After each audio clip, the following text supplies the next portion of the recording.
Ladies and gentlemen, cautiously open your door, flee to the solitude of the old-growth forest, and wonder who forgot to make a blood sacrifice to the elder gods, Steve.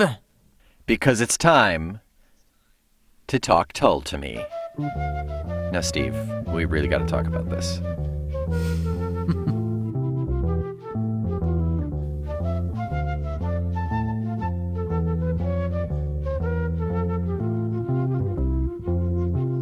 Welcome back, ladies and gentlemen. I'm Omen Sade. And I am Nick McGill. We are Feckless Momes. And this is Talk Tull to Me, a meandering stroll through a large, old-growth forest. One Jethro Tull song representing one tree. And as we walk that path, the trees get younger and younger, but no less pretty. Oh, look, some mushrooms.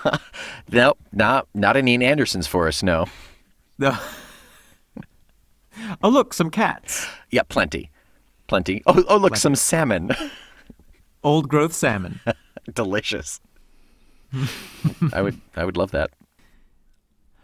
Thank you for rejoining us as we take this stroll. Nick, we have a very exciting continuation on a particularly windy path today. We will be continuing with our exploration of Thick as a Brick. That's correct. But before we get to that, I understand that Mary has some documents for us. That's right. Is that true? Mary, if you don't mind. Ah! Don't breathe on me! It's all right, Mary. Just slide it through the slot and turn your head to the left. I will provide wipes in your den. It's your room. I know you like it called your I've den. only touched them with the poker. The wipes? Yeah. Oh, the wipe. Oh, okay. I'm going back to my locht. I'll draw a diagram. I have real trouble understanding her anyway. Just the cultural differences. It's remarkable. I know. So, Nick, what have we got So there? first of all, we have a little tweet, actually, from who is swiftly turning out to be our Scottish correspondent. Oh, yes, indeed. Our Scotch correspondent. Is that offensive? Can we call them Scotch? As long as we're drinking scotch when we do it. Okay, which I believe, are you? Is that what I saw in that glass? I'm drinking something. The Windex correspondent. All right. Tweet, tweet, tweet, tweet. See you in the morning. Alan Begg, our second favorite Scotsman, tweets, at Omen Sade, "Hey Omen, thanks for the shout-out on the latest #TalkTullToMe pod. Oh, God. I've been meaning to guide, some would say correct, your pronunciation of Dunfermline. It's not Line, it's Lynn, like Jeff Lynn. Dunfermline." Thumbs up emoji. Thank you, Alan. Thanks, Alan. And I'm sorry. But, genuinely, we are Yanks, fairly ignorant in the ways of the pronunciation of that mysterious language, which we speak, English. So any help that you can give us is always appreciated. Now, Omen, was the apology for the mispronunciation or for the accent? Both. I wanted to kill two birds with one stone. Okay, perfect. Now, do you know who Jeff Lynn is? I don't. I could probably very do easily not Google either. that person. Yes, but I think we both know you're too lazy to do that. I have a cell phone and a computer keyboard directly in front of me. I guess we'll never know. It's one of life's mysteries. What else have we got, Nick? On the back of the tweet, we have ourselves another review, another iTunes review. Sir, sensors have detected another star in the sky. Dear Lord, that's 5 stars. 5 stars. 5 stars. 5 stars. 5 stars. Ooh, Daddy. This is Another 5-star review from our good pal Jason K, a.k.a. Tullite. We have seen a couple of emails from Jason so far. Jason washes better than woolite. Jason, it gets the Tull right out. The title is I abhor iTunes, but adore Talk Tull to me. Ah, classic abhor and adore. Perfect. Thanks, Jason. Wait, first, I can understand the abhorrence of iTunes, and I can appreciate the effort it took to go in and rate us. That means a lot. So he writes. We raise our glasses to you. We raise our glasses of Windex to you. Jason writes, if you like Ian Anderson, musically anyhow, let's face it, he's kind of a mean old man who wouldn't acknowledge my back tattoo of Beastie, then you might enjoy the Feckless Momes podcast about Jethro Tull. If you're new to JT, you can't go wrong with this podcast. Whether you visit the spring flare of stand-up and benefit, delve into summer sweetness of Aqualung, thick as a brick and passion play, dive into the autumnal leaves that are War Child, Minstrel in the Gallery, and Too Old to Rock and Roll, or trod through the winter snows of Songs from the Woods, Heavy Horses, and Stormwatch, you will enjoy the fun, effortless banter of this courageous duo. Cheerio. Thanks, Jason. Thank you, Jason. And I just want to say, Ian Anderson may not care about that back tattoo, but I am very invested in it now, and I really would like to see a picture. Omen is here for it. Absolutely. If you would like, we would be thrilled to put that on our Instagram. As long as it's safe for work, yes. Safe for work tattoos. Yeah. It doesn't say how far down the back it goes. The right? tip of the broadsword reaches pretty long. Oh, Lord. Okay, that is talk it. About Grendel's cave. I'd rather not. That is it for the review. Again, thank you, Jason. And Amazing. One final thing before we dive into Thick as a Brick. A couple of weeks ago. That's right. That's right, a couple of weeks ago. A couple of weeks ago, we had an email that I perhaps misconstrued as hate mail. Whatever it was, it broke my tiny, Tull-shaped heart. However, after it was played on that podcast, we got a response from the writer. Perhaps a clarification, we'll say. Clarification, yes.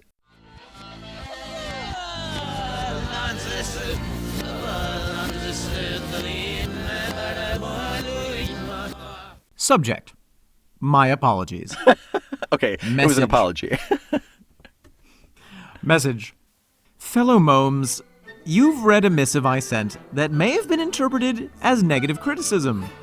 I apologize for any unintended insults. Nick said it was a response toward the end of Aqualung, some religious reason. Indeed it was. I got into JT as I was escaping a thrice weekly church habit, age 17. Truly, you guys are great. I haven't had a chance to talk Tull except to my converted wife for many years. My passion for Tull is deep, so in me cups I blather. Much love, and kiss my warm sporin. It would be a great pleasure to do that. I'm puckering up as we speak. Something's puckering. First of all, I just want to express my jealousy, as everybody knows at this point. My beloved wife, Raven, is very much not a fan of Tull. So having a wife who does enjoy Tull enough so that you can talk Tull to her is great. Is something to be proud of and to brag about. Firstly, we accept your apology. Secondly, that. Alchemist that you are, if you want to send us the recipe for converting one's wife into a Tullite, we will gladly bottle it, slap our name on it, and sell it for $5 a pint. Yeah, you'll get 20%. You'll get $1 to every 5 that we earn. You'll get 20% of every wife. Every wife. That took a twist. And I believe, is that it, Omen? Do we have anything else? No, that appears to be it, Nick. Was that Mary? Did I just hear her? God, she gets in here. I'm listening at the keyhole. Oh, Mary, please. I left you some dry bread in the lounge. You have to spray the bottle, Nick. Spray the bottle. Ah! Be careful of coiled ringlets. Thank you, Mary. So, Nick. Thank you, everyone, for putting up with us this long. Those were some amazing hors d'oeuvres. Yeah, what a great dish of correspondence there. Indeed. Why don't we chomp on over to the main course? Yes, this is the final track off of side A for Thick as a Brick. It kind of wraps up the fresh ideas that we find on Thick. And the pieces, this is made up of 3 kind of separate ideas / pieces. They are referred to as You Curl Your Toes in Fun, Childhood Heroes, and Stabs Instrumental. Let's have a listen.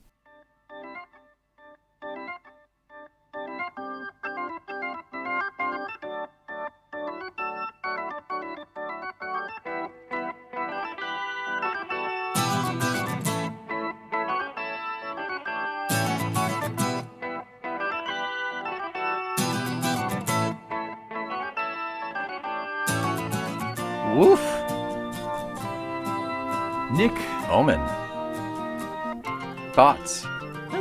There's a lot going on there. There really is. There really, really is. I think this is perhaps the most complex section of Thick as a Brick that we have yet encountered. I think so.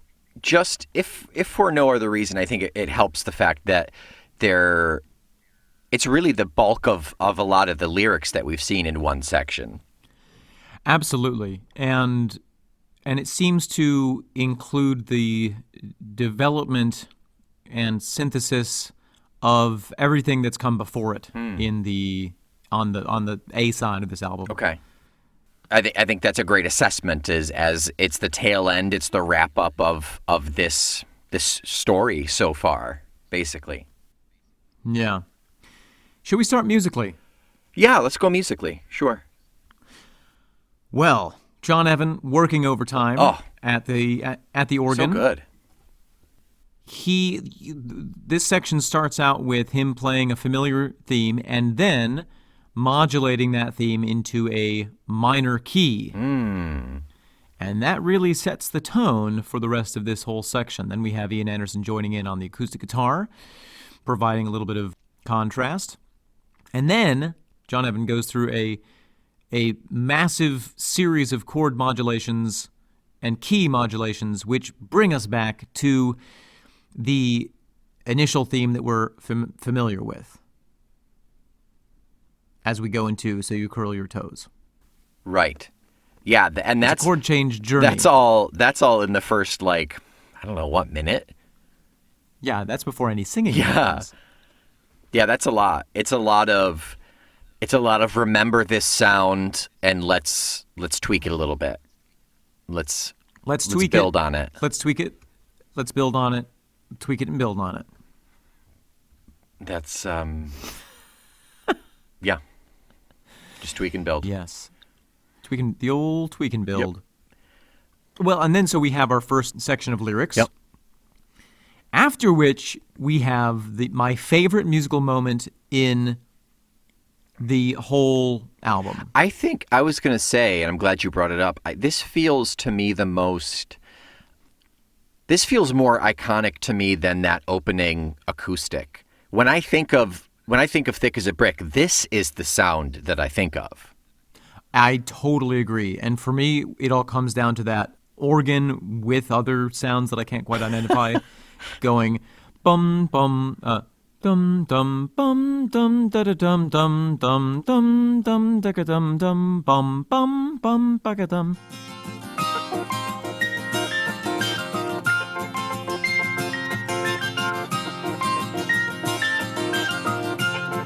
So frickin' pretty and fun. Yeah, it's a light, it's like a sunny little stroll down the street, but there's an underlying darkness that I feel when I hear it. Yeah, it's like a sunny stroll down the street, but the street is actually a massive ancient serpent.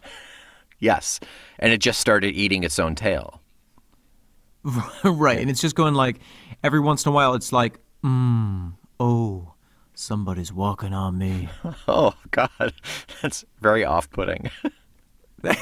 Well, yeah, it's dark, isn't it? Yeah, I mean, yeah, that does meet my definition of dark. But yeah, I really like that kind of light. It almost feels, if you don't know where the song is going, if you don't know the progression of the music, it almost feels like it's going to end on kind of a light, kind of airy note. And how wrong you would be. Until we get to Stab's instrumental, and then it's just, it's concussive, it is offensive, it punches you with every note. Yeah, it sends you to the doctor. Yeah. And the doctor says, go away. And you don't get a lollipop at the end of this visit. No, you don't. Because you cry when you get your shots. Your jabs, as they say across the pond. So now, Nick, for thank you. Thank you for clarifying. What is the section musically that for you begins Stab's instrumental? Oh. What's the sound of it? Because I was a little confused. I think it's the last, like, gosh, maybe 30 to 45 seconds. It's that dun dun dun dun dun dun. Does it include the bit? Yeah. It's such a drastic. You're really good at doing that, Nick. I mean, I've been doing it for 20 years, 20 plus years. I would do it more like scram. Yes. I've been hearing you do that for 20 years, so that's why you're so good at it. Because you're like, well, that's not. Gotta be better than this.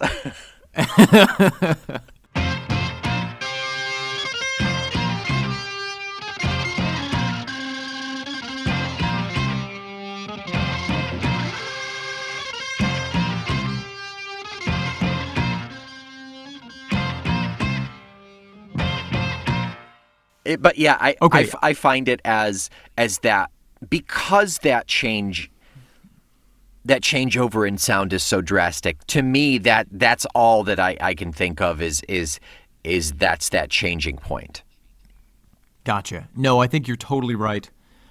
And then we get into the really aggressive dum dum dum, yeah, dum dum dum, where it seems like it almost seems like the tempo is diverging from itself, that one set of instruments is maintaining the original tempo and the guitar is almost rushing a little bit ahead, which gives it that really anxiety-inducing rushing toward an unknown disaster, edge of the cliff feeling. Yeah, is it an additional guitar note that falls out of place, or is it even reverb? I thought it was just all of a sudden they hit heavy reverb on Martin's guitar. All right, do the normal one. Do the dun dun dun. Dun dun dun. Dun dun dun. Dun dun. Yeah. I think you're right. I think it's reverb. I think it might be like this bizarre reverb. Maybe they have it set up on a pedal that all he has to do is step on it and get, for just the briefest of moments, a little reverb, and he doesn't let the full phrase repeat, which therefore makes it really jarring. Jarring. Jar. Yeah, I'll put those beats in here. Please do.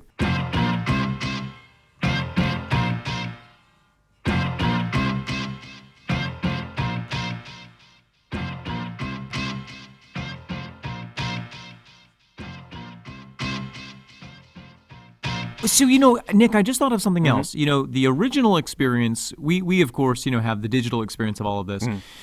But if you imagine having bought the vinyl and you take it out of that bizarre packaging and you smell it for the first time and it has that fresh vinyl smell, and you put it on your record player, now you're seeing the needle get to the last couple of grooves on this side of the disc. And you're hearing dun dun dun dun. Dum, dum, dum, dum. And to myself, I would start to wonder, how in the heck are they going to resolve all this before it gets to the end of this side? Yeah, where is this going? Where is it going? Because you're getting literally toward the end. You're running out of of vinyl.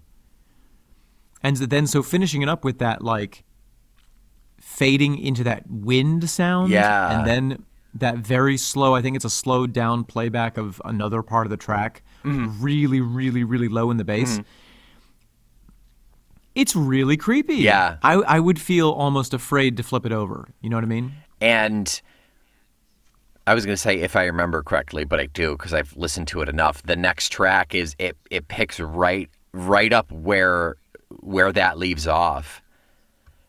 It sure does.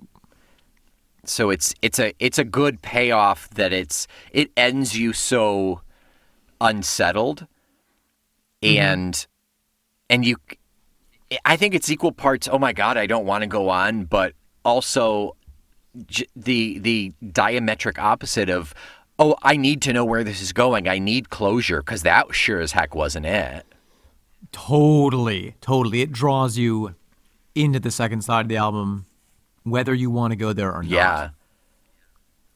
Yeah, and I did. This is one of the vinyls that I did have, but I never. I mean, I transferred. It's that my father had. It's one of the vinyls that I got introduced to Tull with, but I transferred it over to cassette, and it was always, especially this one, was always the biggest challenge of, well, I have like 15 more minutes left on this side of the cassette. Do I waste that 15 minutes and just start side 2 on side 2 of the cassette? Oh, interesting. Yeah, I always did. I always liked it as they had it set. But I still had that process. So you just had 15 minutes? Yeah, it was 15 minutes of silence. I knew when the song ended, so I would fast forward it and then flip the cassette. Funny. So I kind of had that experience of it not just flowing neatly in like we have the ease with MP3s, you know, it just goes to the next track. Well, then it becomes almost a bit of a ritual. Yeah. Oh, yeah. Absolutely. That is one of the, if you have the time to be able to sit and listen to a vinyl, there is a lot more than just sitting and listening to a vinyl. Like if you have it playing and you're going to run around be doing chores, you might as well just listen on your phone, you know. I feel there's more of a physical thing. Right. Playing it on the vinyl makes you want to sit down in an armchair, put your slippers on. With your smoking jacket and your gin. And You should put that out. I mean, it's your jacket should not be smoking. That's what it says on the label, so I'm trusting it. So Nick, shall we weed whack into the thick grass of the lyrics of this section? Yes, let us bushwhack in, find a suitable spot, preferably with some potable water, and bivouac for the evening. Wow. Yeah. I haven't heard that word for a long time. I love that word. Never get to use it. Evening. You're a funny guy. Okay, lyrics? So lyrics. Wow. Yeah, really wow. Curl your toes in fun. Oh, I mean, so Nick, I mean, I don't think we have time to go through every single line here, but there's some themes and specific things that jump out at me. Yeah, give me what you think about you curl your toes in fun. And if you make a joke about the la la la's, we're done with this podcast. I wasn't going to. No, I was going to do something else which listeners have perhaps come to expect from me. Nick, I think that maybe curl your toes in fun refers to the sex. The sex that people sometimes have. But it makes it sound that I hear word that every now and then I've read about. I've done no, but you are familiar. Hands-off research. There's even a name. There's even a name for it that I don't remember what it's called, but there's a name for when a person experiencing an orgasm inadvertently curls their toes. Oh, I don't know it. I don't know it. But yes, I've heard that is a serious medical condition, and you should seek help immediately. No, that's not true. But anyway, that's what that makes me think of, and so I don't know. Maybe we have a little sex here. I mean, if you want. I generally prefer a little foreplay, but Nick, I wouldn't want to I wouldn't want to change our relationship in that way. fair enough. We've put too much into it this far. Exactly. But so if I'm not saying it's not sex, but Okay. it makes it seem like it's a voyeuristic or exhibitionist type in this. It's talking about people laughing at you and seeing you do it. People are staring and you smile at everyone. You curl your toes in fun as you smile at everyone. You meet the stares, you're unaware that your doings aren't done. And you laugh most ruthlessly as you tell us what not to be. But how are we supposed to see where we should run? How do explain this stanza to me, because I don't get it. All right, taking the Just sex like out of sex, it for just a minute. I don't get this stanza. False. I've never understood. No one has ever invited me. To me, this passage speaks about some sort of an infant ruler or infant judge, because there are, and maybe I'm jumping ahead to the. I think you are. The next sections. Yeah. But I get the impression of someone who is dishing out orders without having their own house in order, as it were. Okay. You meet the stares, you're unaware that your doings aren't done. You laugh most ruthlessly as you tell us what not to be. So it's sort of this juxtaposition of like, you're just having fun and you're grinning like an idiot, but you're telling us what to do or not do. But how can we possibly do it? Not only are you telling us what to do and not to do, you're not checking up on us, you're not following up on it, so you don't know whether we're doing it or not. Right. Okay. Something like that. And you know, I do think that I'm basing that a little bit on the following stanzas. Yeah. Or the following stanza at least, to which may we jump ahead? Yeah, well, I think it is. I think it's definitely a second-person singular you in both of these stanzas, so it could very well be the same addressee.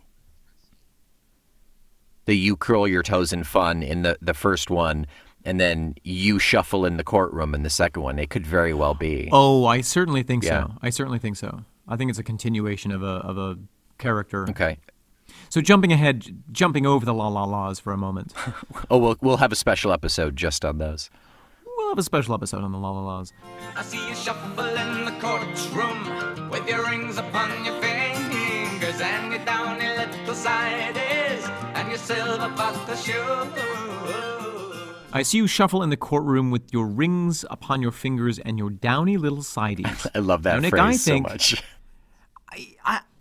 I think that the downy little sideys is sort of the key to this whole section. Yeah, a prepubescent boy. You're right. So to be specific, let's explain what I think we're on the same page with what downy little sideys is referring to. Weak, unfilled sideburns. Downy, as in Yes. like a light feathery hair. Peach fuzz. Yeah, Peach fuzz, we say in this country. we do. Peach fuzz. I haven't heard peach fuzz in years. He doesn't call anymore. We just email. Yeah. Okay. So that there kind of cements the idea of the young kid as a judge or as a ruler or whatever. Right. We have the courtroom. Right. It keeps juxtaposing these disparate images. Rings on your fingers, which is a sign of authority or station of some kind, versus downy little sideys. Silver buckle shoes. Mm-hmm. I feel like that's sort of like maybe one of those parts of a traditional bailiff's outfit. But then it goes straight to, you follow the example of the comic paper idol. The silver buckle shoes to me felt more like a school uniform. I'll take it. Okay. I think it could go either Yeah. way. And maybe that's intentional. Maybe that is a thing. You know what I think, Nick? I think that we don't know enough about traditional boys' schoolwear in England, nor about traditional dress in the legal system in England. I think those are accurate statements. Yeah. Tune into our other podcast, Blather Boys and Bailiffs to Me, where we will sort all of these out.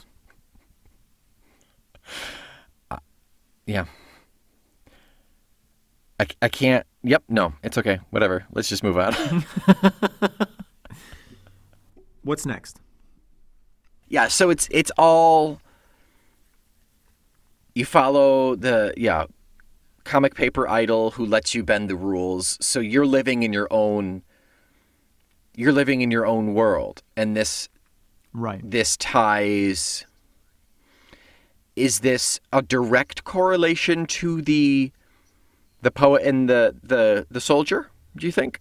Ooh, I don't know. Because the soldier presumably is following set rules and doing what he is supposed to do. And this is the poet / painter, but less romanticized. Like the poet and the painter, they're doing something, they're following a passion, they're creating something artistic. This is the opposite. This is just a sniveling child doing what he wants to do in the clothes of a man. Yeah. Right. And maybe there is a tie in there. Now, the next section, and maybe we'll find our answer here, is one that kind of baffles me. I feel like I get the individual parts of it. But as a whole? But as a whole, I don't know really what it's talking about. So come on, you child of heroes, won't you rise up from the pages of your comic books, your super crooks, and show us all the way. Well, make your will and testament, won't you join your local government? We'll have Superman for president, let Robin save the day. So, come on, ye childhood heroes, won't you rise up off the pages of your comic books and all this. Let's have Superman for president, let Robin save the day. And then a little bit later on, we have the reference to, so where the hell was Biggles when you needed him last Saturday? Biggles, I looked up, is like a pulp fiction hero pilot. World War I, World War II fighter pilot who then had all these kinds of amazing adventures. From the 30s. Apparently 30s through the 60s. Oh, that long? Wow. Yeah, there was apparently 100 books, and the character is a 17-year-old boy who fakes his, who lies about his age and gets into the Air Force, basically, or the RAF. Right. James Bigglesworth. But for me, James Bigglesworth, yes, indeed. That's Lieutenant James Bigglesworth to you. Snap, you're right. I'm so sorry. But my question for all of this is all of this taking the piss out of something, or is there a hopeful note? Is he really saying, like, you know what, young people can make a difference, you can be a hero, you can apply to your local government, or is he saying, like, oh yeah, all those frickin' kids think that they're so great because they read a comic and now they're adults thinking that they're saving the world, but in fact they're just idiots who got played by the system. That's kind of always been my thought, to be honest, the latter. The second one? Yeah. Yeah, it feels very derisive.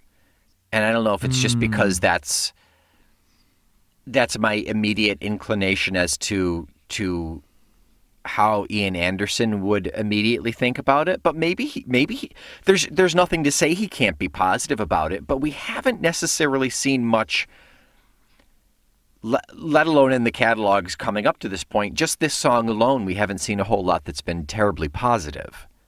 No, it's pretty critical, pretty dark, I would say, of society. Yeah, I think you.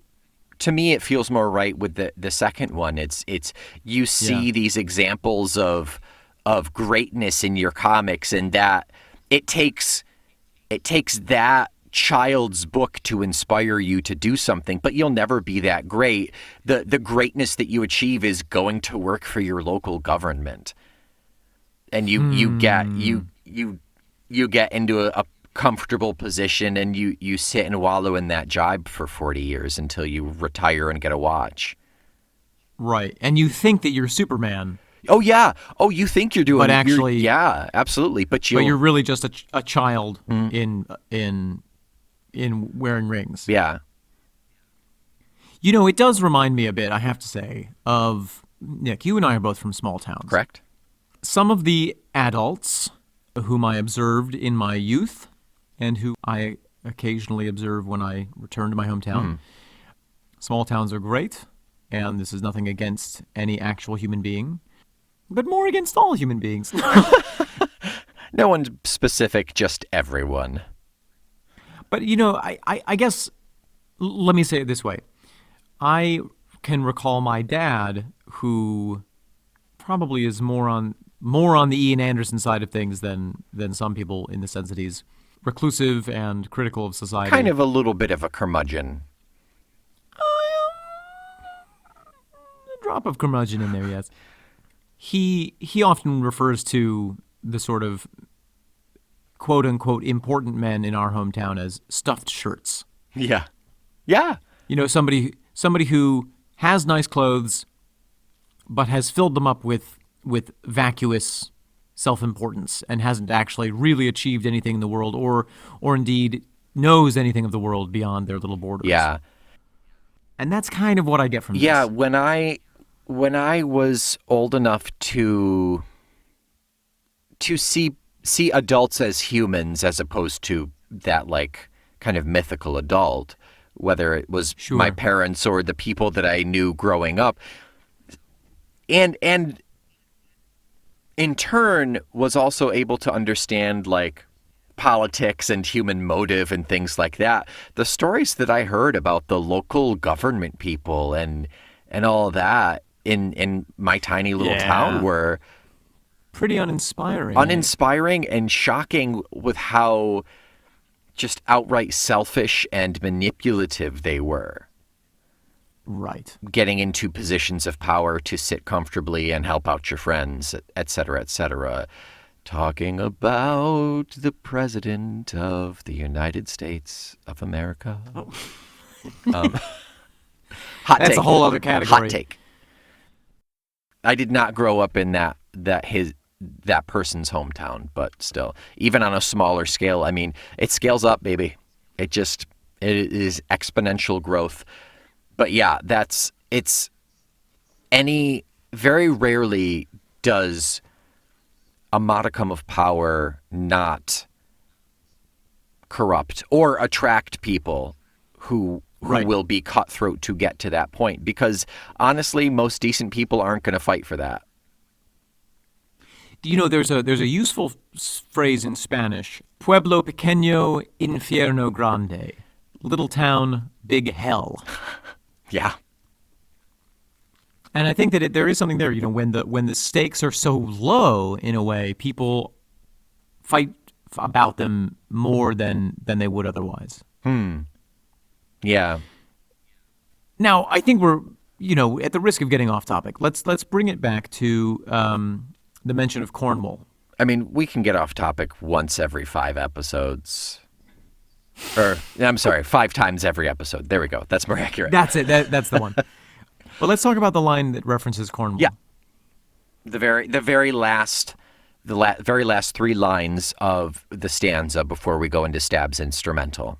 Where the hell was Biggles when you needed him last Saturday? And where are all the sportsmen who always pull you through? They're all resting down in Cornwall, writing up the memoirs, not a paperback edition of the Boy Scout Manual. And where were all the sportsmen who always pulled you through? They're all resting down in Cornwall, writing up their memoirs for a paperback edition of the Boy Scout Manual. Indeed. What have you got there, Nick? What flavor? What flavors are you getting? What aftertaste? What perfumed bouquet does your nose scent with those lines? This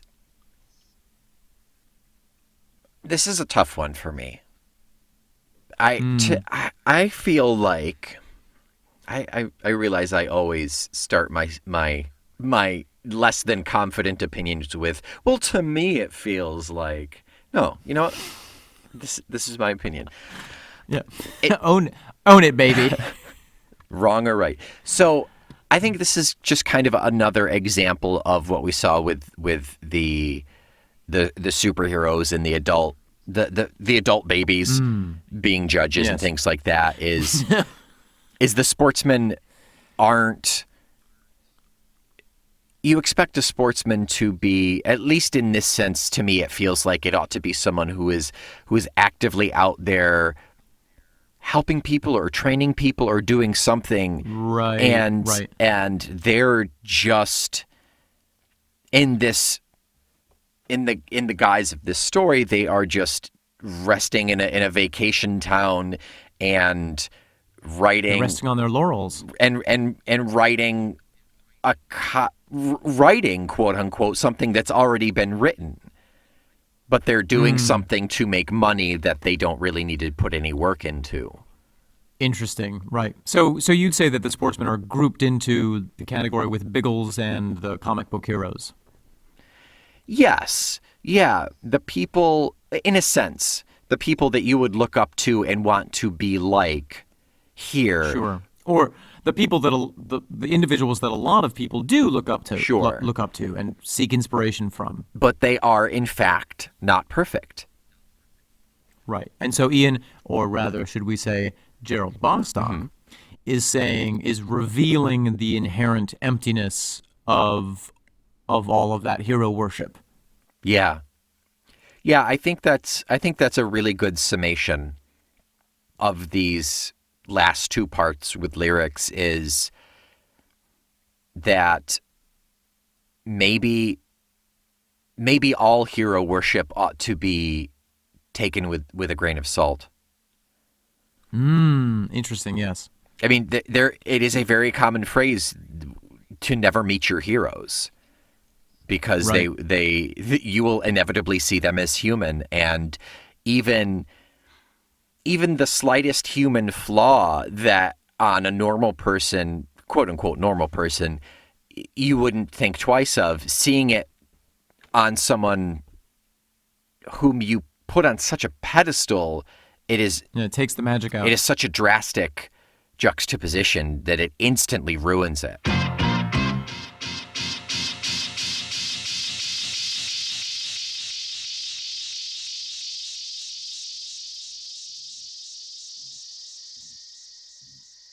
Nick, let me ask you a question. Yeah. Have you ever met one of your heroes? I have. I have. Do tell. I went to a dinky little, I wouldn't even call it a Comic-Con, just like a sci-fi, nerd con in Rochester, New York. And I think I know the one that you're talking about. They have it in the big... It's like a Holiday big Inn old, or something. Oh, never mind. I don't remember. Yeah, it's kind of out on the outskirts. It's like RockCon or something. I don't remember the name. And I met Billy West. Amazing. Now, Nick, who is Billy West? Billy West is a prolific and insanely talented voice actor. He did the voice of Futurama fame. Yep, he did Fry and Farnsworth and Zoidberg and so many others in Futurama. He was the original Stimpy in Ren and Stimpy. He was the Honey Nut Cheerios bee. He was Doug Funny and Doug. He was the new Elmer Fudd in Space Jam, I believe. Yeah, he's done everything. He's insanely talented. For our listeners who may not know, voiceover work is something that you do besides just podcasting. It's something that I dabbled in. I can't say that I really do it a whole lot anymore. Well, you know what they say, Nick. Yabble dabble do. I've heard two people say that, but that is enough to be a they, I suppose. Okay, so you met Billy West, and what happened? But he just kind of had an attitude. I mean, I waited in line to meet him and get an autograph, and he kind of had an attitude. And mind you, I was dressed up as Philip J. Fry at the time, in full garb, and he just kind of had a bad attitude. And you know what? He does this all the time. He's probably not getting paid a lot to be in Rochester. You know, I don't think anyone is. there are. I never got paid a lot when I was in Rochester. There are so many different factors. Sure. And it wasn't about you. no, it totally wasn't. But still, that And yet- one moment really soured it for me. Sure. And it's dreadfully unfortunate. Really quickly, since my story was 10 minutes long, have you ever met a hero? I have. End of story. And carrying on with the rest of it. I had the great fortune to meet Dario Fo, the legendary and acclaimed Italian playwright, actor, provocateur, painter, architect. I'm guessing this turned out good, though. I'm guessing he was a decent human. Not that Billy West wasn't, but I'm. It was amazing, actually. Yeah, he came into the courtyard in a villa outside Padova where I was, and he was a lot bigger than I thought he was going to be. I didn't really know that he was going to show up that day. I knew that he was going to perform later at this conference, but he was huge, literally, and he made his way toward the office, and I happened to be directly in his path. And as I was furiously conjugating Italian in my head, he walked straight up to me and held out his hand, which was the size of a meat cleaver, and shook my hand and said, "Nice to meet you," essentially. Well, I gibbered out some probably not entirely correct Italian phrase about how much I admired him. And then he went on his way, and he was just totally genuine and totally in the moment. And it was a wonderful moment in my life. And I hope that he's resting in peace because he's dead. Oh yeah, he was old. He got to be very old. Yes. He's currently even older than he was then. Even older. You also had the I don't want to say luxury, but you had the translation in between you, like a translation buffer. Oh yes, a linguistic barrier to protect me. Yeah, definitely. Yeah. But still. Speaking of getting older, Nick. Yeah. Why don't we let our listeners go before they age any further? I think so. Yes. And we will see you and talk Tull to you next week, starting with the B side. That's right. Of thick as a brick. B1. Even thicker. Yep. It is See There, a Man is Born. Already we're seeing some recall and tweak and play and building upon. So See There, a Man is Born, and Clear White Circles. Indeed. And until next week, you know what always makes me curl my toes in fun is reading some great reviews. So take a Stabs instrumental at writing one for us, and you could be one of my childhood heroes that I will hopefully never meet, and it will never ruin our relationship. That was wonderful, Just, Nick. nailed Until that. then, I'm Omen Sade. And I'm Nick McGill. We are Feckless Momes. And this is Talk Tull to Me.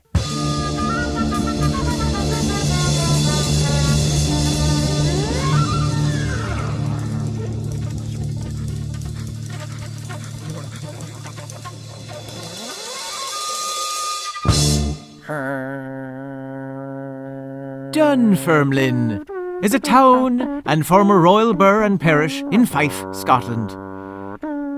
The town was first recorded on the 10th century with the marriage of Malcolm III, King of Scots.